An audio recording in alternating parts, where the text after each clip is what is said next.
There's a bigger reaction across the country about whether or not Biden should be on the presidential ticket. Now Hollywood is weighing in. As we mentioned, George Clooney was urging the party to move on from Biden after the debate, writing in the New York Times, quote, "Our party leaders need to stop telling us that 50 million people didn't see what we just saw. We're also terrified by the prospect of a second Trump term that we've opted to ignore every warning sign." Whether you like this or not, President Biden has had the legislative agenda that would rival FDR.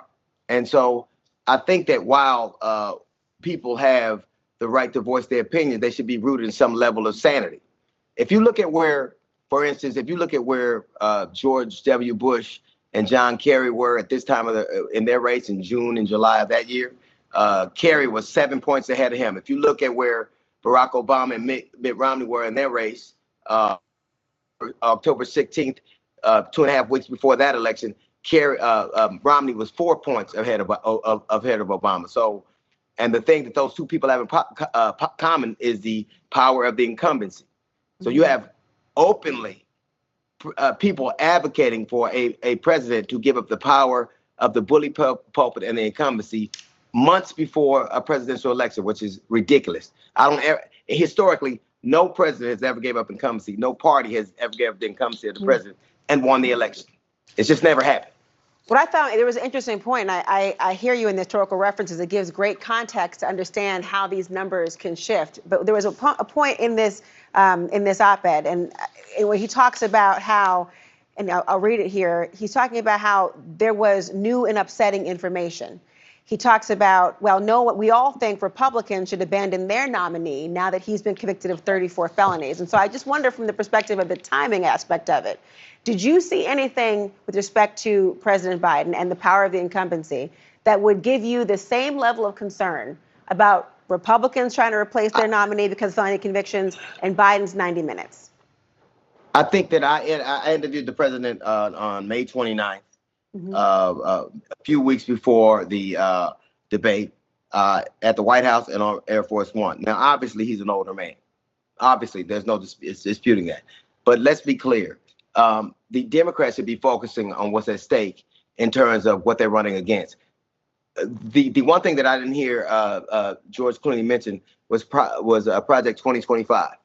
And I think we have a decidedly different vantage point. If you look at who Project 2025 affects the most, it is communities of color.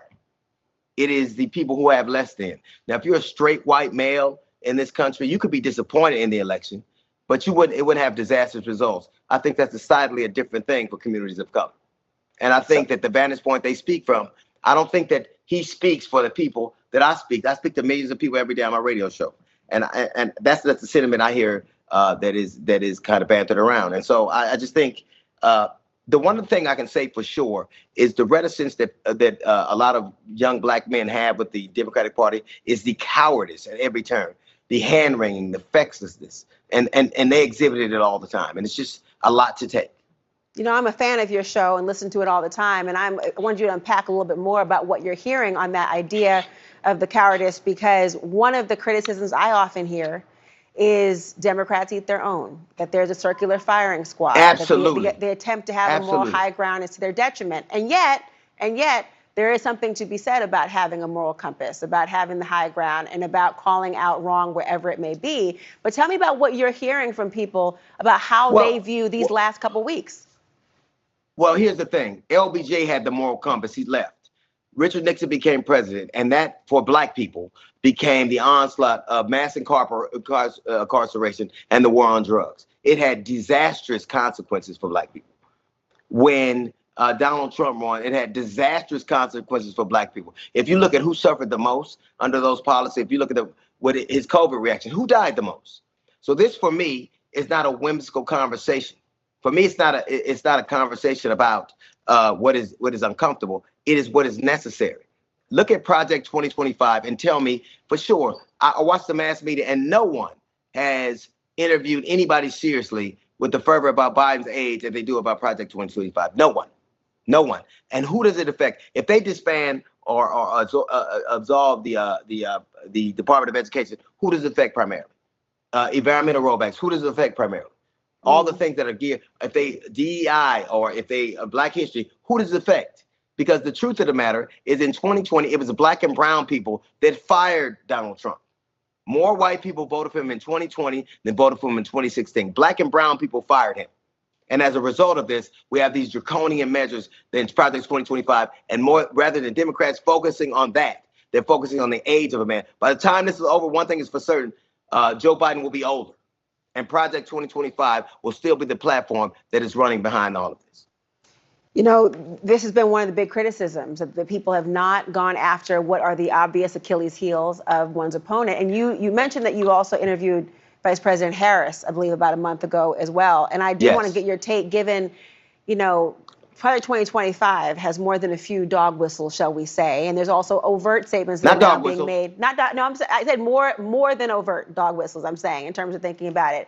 And there are also moments when people are using race and having those discussions to criticize the Vice President of the United States. And I want to get your take on something that she's recently been facing, been facing for quite some time, but especially now that she's being named as possibly someone to top a ticket. Listen to what the former Trump official, Sebastian Gorka, had the nerve to say about her. She's a DEI hire, right? She's a woman. She's colored, therefore she's got to be good. Yeah. And at least her brain doesn't literally freeze in mid-sentence.